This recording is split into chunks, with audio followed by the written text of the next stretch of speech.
भारतीय राजनीति में कुछ कहानियां ऐसी हैं जो किसी कल्पना से भी परे लगती हैं। एक ऐसे इंसान की कहानी जो महलों में पला बढ़ा, लेकिन जिसकी आवाज गलियों और खेतों में गूंजी। ये कहानी है ज्योति बसु की। एक ऐसा विरोधाभास, एक ऐसी पहेली जिसने दशकों तक भारत की राजनीति को एक नई दिशा दी। जरा इस स्लाइड को देखिए। एक तरफ एक अमीर परिवार में पैदा हुए, लंदन में पढ़े लिखे बैरिस्टर, और दूसरी तरफ भारत के सबसे प्रमुख कम्युनिस्ट नेताओं में से एक।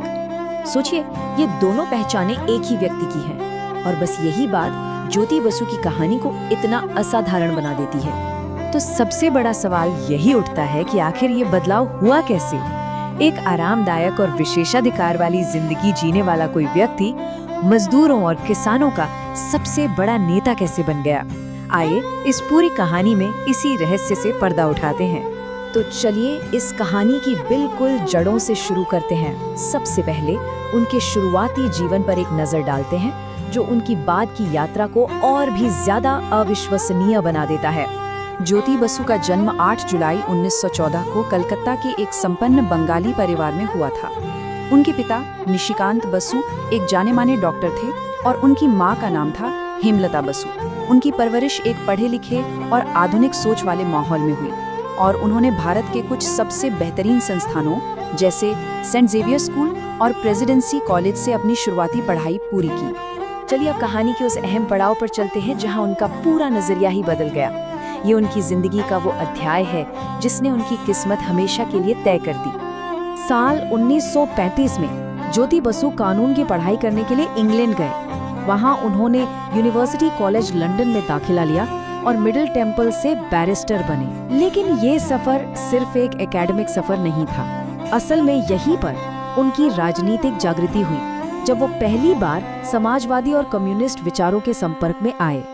और यहीं पर कहानी एक बहुत ही दिलचस्प मोड़ लेती है।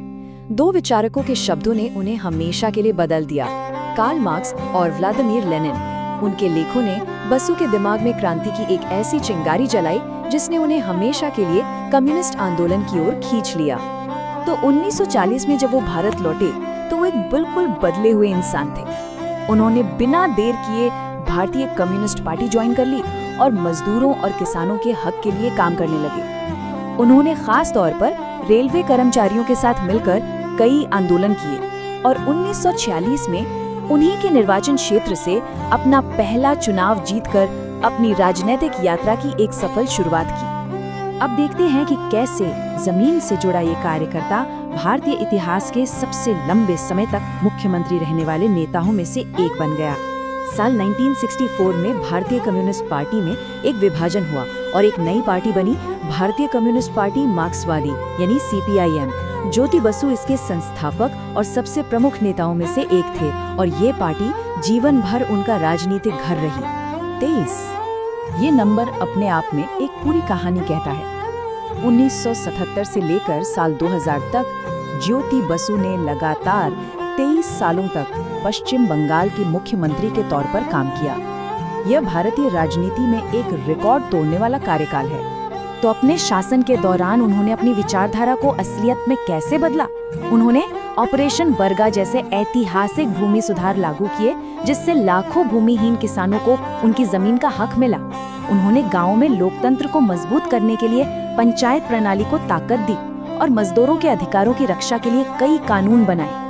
हालांकि उनके आलोचक अक्सर उनके शासनकाल में राज्य के औद्योगिक ठहराव और आर्थिक विकास की धीमी रफ्तार की ओर भी इशारा करते हैं। अब आते हैं उनके करियर के उस नाटकीय मोड़ पर, एक ऐसा लम्हा जो शायद भारत का इतिहास बदल सकता था। साल था 1996। केंद्र में सरकार बनाने के लिए संयुक्त मोर्चा नाम का एक गठबंधन बना और प्रधानमंत्री पद के लिए उनकी पहली पसंद थे ज्योति बसु। ये एक ऐतिहासिक मौका था, लेकिन एक बिल्कुल अप्रत्याशित मोड़ में उनकी अपनी ही पार्टी CPIM ने ये फैसला किया कि वो सरकार में शामिल नहीं होंगे और बसु को ये पद स्वीकार करने से मना कर दिया। बाद में ज्योति बसु ने खुद अपनी पार्टी के इस फैसले को एक हिस्टोरिक ब्लंडर यानी ऐतिहासिक भूल बताया। ये एक ऐसा पल था जो हमेशा भारतीय राजनीति के क्या होता अगर वाले सवालों में गिना जाएगा। तो इतने लंबे और घटनापूर्ण जीवन के बाद ज्योति बसु का स्थायी प्रभाव क्या है? उनकी विरासत को हम कैसे समझ सकते हैं? स्वास्थ्य कारणों से साल 2000 में मुख्यमंत्री पद से इस्तीफा देने के बाद ज्योति बसु का 17 जनवरी 2010 को 95 साल की उम्र में निधन हो गया। देखिए, ज्योति बसु की विरासत काफी जटिल और बहुआयामी है। उन्हें भारत के सबसे लंबे समय तक मुख्यमंत्री रहने वाले नेताओं में से एक के रूप में तो हमेशा याद किया जाएगा। वो दशकों तक वामपंथी राजनीति का सबसे बड़ा चेहरा रहे। उनके भूमि सुधार और पंचायत राज को मजबूत करने के काम की आज भी तारीफ होती है। वहीं उनके आर्थिक मॉडल पर आज भी बहस होती है, लेकिन इन सबके बीच सार्वजनिक जीवन में उनकी व्यक्तिगत सादगी और ईमानदारी एक ऐसी मिसाल है जो आज की राजनीति में बहुत मुश्किल से मिलती है। तो वापस हमारे शुरुआती सवाल पर आते हैं। एक अमीर परिवार का लड़का और लंदन में पढ़ा बैरिस्टर भारत का एक बड़ा कम्युनिस्ट नेता कैसे बन गया? जवाब शायद अब साफ है, उनकी विचारधारा और उस विचारधारा के प्रति उनका अटूट समर्पण। ज्योति बसु की कहानी ये साबित करती है कि मजबूत विश्वास और समर्पण से न सिर्फ किसी व्यक्ति का जीवन बदला जा सकता है, बल्कि इतिहास को भी एक नई दिशा दी जा सकती है।